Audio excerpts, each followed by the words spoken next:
आप देख रहे हैं नेशनल वॉच, खबरों का खजाना।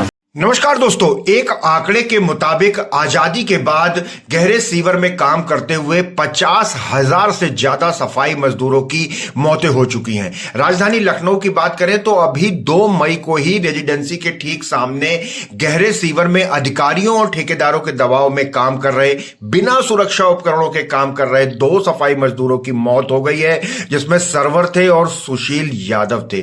दोस्तों, एक और तो शासनादेश का स्पष्ट तौर पर उल्लंघन हो रहा है, क्योंकि ना सुरक्षा उपकरण इनके पास होते हैं, ना गहराई की जानकारी होती है, फिर भी सफाई मजदूरों को सीवरों में और मेन होल्स में उतार दिया जाता है। लखनऊ में 2 मौतों के बाद मंत्री ए के शर्मा ने 2 अधिकारियों को सस्पेंड करने की बात कही है, लेकिन सोचिए कम वेतनमान में काम करने वाले इन सफाई मजदूरों की आखिर कब सुनी जाएगी। इन्हीं सब चीजों को लेकर हमने बात करी है अखिल भारतीय सफाई मजदूर संघ के प्रदेश अध्यक्ष डॉक्टर सुधीर राजपाल से, और उनसे पूछा है कि अधिकारियों के सस्पेंड होने के बाद भी आखिर सफाई कर्मचारियों का गुस्सा क्यों नहीं थम रहा और क्यों ऐसी घटनाएं अक्सर सुनने में आती हैं। डॉक्टर साहब, अक्सर देखा जाता है कि सफाई कर्मचारी सफाई करने के लिए सीवर में या मेनहोल में जाते हैं और अक्सर उनके मृत्यु का समाचार आता है। अभी 2 दिन पहले भी रेजिडेंसी के सामने 2 सफाई कर्मचारी इस तरीके से मारे गए। आपका संघ किस तरीके से इन घटनाओं को देख रहा है? देखिए, अखिल भारतीय सफाई मजदूर संघ का प्रदेश अध्यक्ष होने के नाते मैं ये बात कहना चाहता हूँ कि जिस तरीके से ये लोग हत्याएं कर रहे हैं, मैं इनको हत्या की उपमा ही दूंगा।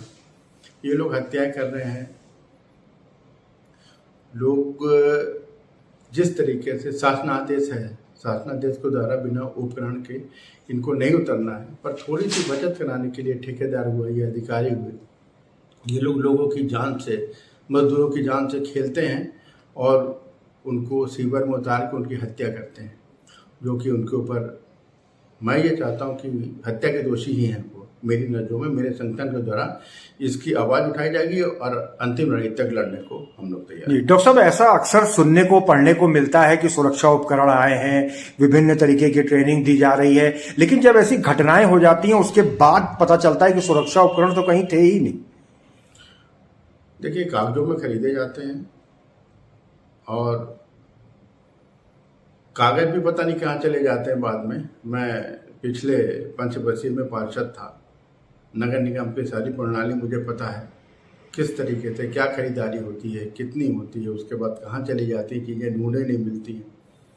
तो सरकार तो अपने तरीके से सब कुछ करना चाहती है, लेकिन ये अधिकारी जिस तरीके से बिल्कुल लूट मचाए हुए हैं और इस तरीके की हत्याएं होती हैं, गरीब लोगों के साथ में दिक्कतें बढ़ती हैं, सफाई मजदूरों को तनख्वाहें नहीं मिलती हैं, पैसा आया जाता है तो उनको दुरुपयोग किया जाता है, हर तरीके से दोषी हैं जी। जो भी निम्न स्तर के मजदूरों के साथ में अधिकारी काम करते हैं, मेरे हिसाब से नगर निगम, जल कल और जल निगम बहुत ही ज़्यादा इन लोगों ने अराजकता फैला रखी है और एक तरीके से ये लोग लोगों की हत्या करते हैं, उनको परेशान करते हैं, दिक्कतें हैं बहुत ज़्यादा। हमारा संगठन इसकी लड़ाई लड़ रहा है और आगे भी लड़ता रहेगा जी। अगर इन मजदूरों की बात की जाए तो एक तरफ तो काम का दबाव इनके ऊपर बहुत ज्यादा होता है, वर्किंग आवर्स बहुत ज्यादा होते हैं, जहां सुबह 5 बजे से ये काम शुरू कर देते हैं। वेतन की बात की जाए तो लंबे समय से नियमित होने की लड़ाई लड़ी जा रही है, लेकिन वो भी किसी ओर नहीं पहुंची है। इतने कम वेतन में काम करना, बगैर सुरक्षा उपकरण के काम करना कितना घातक है? शिकायतें ये आती हैं कि किसी भी कंडीशन में 8 घंटे से ज़्यादा ये लोग काम नहीं ले सकते, लेकिन फिर भी कई बार वीआईपी मोमेंट है, बुला लिए जाते हैं, रात को सफाई हो रही, दिन में सफाई हो रही, कोई कार्यक्रम होना है, कोई बड़ा नेता आने को है तो उसमें लगा दिया जाता है। किसी भी तरीके से कोई नियम और कायदा सफाई कर्मचारियों के लिए नहीं है, और होगा भी तो उनको थोड़ा बहुत लालच दे के अपना फ़ायदा लंबे से लंबा करने के लिए ये लोग परेशान करते हैं, फिर नौकरी से निकालने की धमकी देते हैं। पहली बात, ये ठेकेदारी प्रथा जिस तरीके की है, गरीब आदमी को बिना पैसे के बहुत छोटे छोटे अमाउंट के लिए गटर में उतार दिया जाता है। मैं कह रहा हूँ 1000-1000, 500 रुपये का लालच देके उनकी जान से खेला जाता है, क्योंकि स्थायी नियुक्तियाँ ये लोगों को करनी नहीं है। बिल्कुल नहीं करनी। ठेकेदारों के द्वारा जो लोग होते हैं उनमें से भी कुछ एक्स्ट्रा लोगों को बुला लिया जाता है। उनके लिए मेन कारण, इनका उद्देश्य ये होता है कि वो किसी भी तरीके से लोग इनके पास चिन्हित ना हो, लिखित ना हो, बाद में सिद्ध करते रह जाते हैं हम लोग कि ये आपके यहाँ नौकरी करता था या आपने इसको उतारा था। कई केस ऐसे हुए जिसमें अंत तक ये साबित ही नहीं हो पाया, वो मानने को तैयार ही नहीं हुए कि अमुक व्यक्ति हमारी संस्था के द्वारा था। वो ये कहते हैं जाने कौन कैसे क्या मर गया, वो मानने को तक तैयार नहीं है। जी, फिलहाल जो घटना हुई है उसमें क्या कुछ मुआवजा दिया गया है? देखिए 10 लाख का पहले प्रावधान था, अब 30 लाख होना चाहिए, और लेकिन अभी तक के दिया नहीं गया है, मेरे संज्ञान में नहीं दिया गया है। और जो सरकार के द्वारा दिया जाता है वो अलग होना चाहिए। हमारी डिमांड ये, मैं ये चाहता हूँ कि गैर इरादतन हत्या का आरोप है लोगों के ऊपर और लगाया जाए और इनको उसके लिए मुकदमा चलाया जाए, सजा होनी चाहिए। और आदरणीय योगी जी से मैं इस बात के लिए कहना चाहता हूं कि अपने बुलडोजर का मुख इनके संपत्ति की तरफ करे और इनका घर तोड़ा जाना चाहिए। जो अवैध रूप से इन लोगों ने संपत्ति बना रखी है, सब अधिकारियों ने, लोगों को खून पीते हैं ये लोग, उनको किसी तरीके से जीने नहीं देते हैं, कम से कम पैसे में, और पूरा लाभ खुद उठाते हैं और बड़े से बड़े संपत्ति बनाते जा रहे हैं। तो आदरणीय योगी जी और उत्तर प्रदेश सरकार से मेरा आग्रह है कि अपने बुलडोजर का मुख इन लोगों के संपत्ति की तरफ भी किया जाए। जी, इसका मतलब डॉक्टर साहब, जो नगर विकास मंत्री ने जो 2 अधिकारियों को इस घटना में सस्पेंड करने की बात कही है, संघ उसको लेकर के संतुष्टि जाहिर नहीं करता। खाली सस्पेंड करने से कुछ नहीं होना है। सस्पेंड एक होगा, फिर उनका भाई आ जाएगा, दूसरा भी वही करेगा। मैं आपसे बता चुका हूँ कि नगर निगम की, जल कल की और इन सब की प्रणाली में बहुत अच्छे से जानता हूँ, कुछ नहीं होना।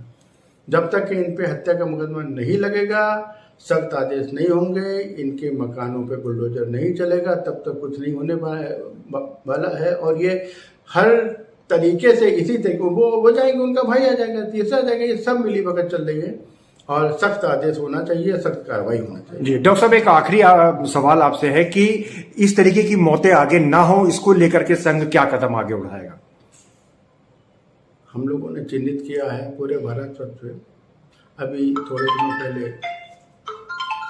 अंजना जी आई थी, राष्ट्रीय उपाध्यक्ष, उनके द्वारा बात हुई, सबको बुलाया गया, लेकिन जो निर्णय मांगा, जो इनके पास डाटा नहीं होता है, मीटिंग करो डाटा नहीं होता है, इनसे बातचीत करो, ठीक है हम सोच के बताएंगे, हमें पास अभी लोगों की लिस्ट नहीं है।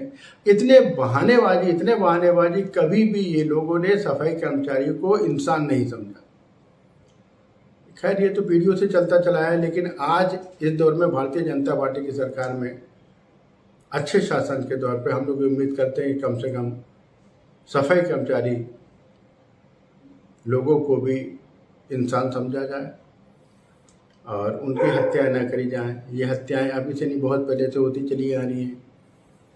बाकी बुरे व्यवहार तो होते ही होते हैं लोगों के साथ में, पर कम से कम इनकी जान को जान समझा जाए, कीड़े मकोड़े की जिंदगी ना दी जाए।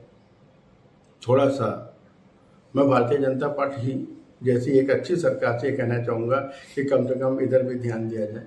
तो दोस्तों, देखा आपने, अखिल भारतीय सफाई मजदूर संघ के प्रदेश अध्यक्ष डॉक्टर सुधीर राजपाल ने सवाल उठाए हैं और सीधे तौर पे कहा है कि जो जिम्मेदार अधिकारी और ठेकेदार हैं, उनके घरों पर भी बाबा जी का बुलडोजर चलना चाहिए। दोस्तों, ऐसे ही महत्वपूर्ण खबरें देखने के लिए लगातार बने रहिए नेशनल वॉच न्यूज चैनल पर। बहुत बहुत धन्यवाद दोस्तों।